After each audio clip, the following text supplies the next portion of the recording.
Pagbasa mula sa sulat ni Apostol San Pablo sa mga taga-Efeso.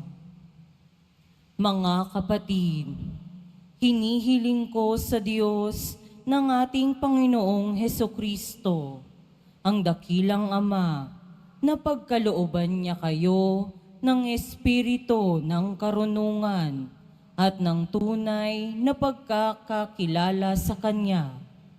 Naway liwanagan ng Diyos ang inyong mga isip upang malaman ninyo ang ating inaasahan sa Kanyang pagkatawag sa atin. Ito'y ang kaluwalhatiang inilaan niya sa Kanyang mga hinirang at ang walang hanggang kapangyarihan niya sa atin na mga nanalig sa Kanya.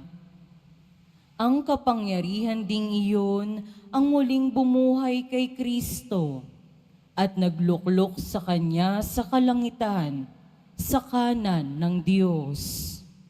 Kaya't nasa ilalim ng kapangyarihan ni Kristo ang lahat ng paghahari, kapamahalaan, kapangyarihan at pamunuan. Higit ang Kanyang pangalan kaysa lahat ng pangalan, hindi lamang sa panahong ito, kundi pati sa darating. Ipinailalim ng Diyos sa kapangyarihan ni Kristo ang lahat ng bagay, at Siya ang ginawang ulo ng simbahan.